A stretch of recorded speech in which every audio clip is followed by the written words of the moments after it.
मंदिर मस्जिद जहाँ भी गलिया सबसे तोरा मांगलियोगे।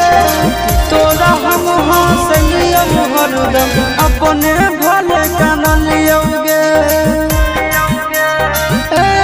जहाँ मंदिर मस्जिद जहाँ भी गलिया सबसे तोरा मांगलियोगे। तोरा हम हंसलियो हरदम अपने भले कानलियोगे। तोर किस्मत खुलता तोर किस्मत खुलता जरता हमर भगिया गे। बसवे के डोलिया जानू बांस के अरथिया गे। बसवे के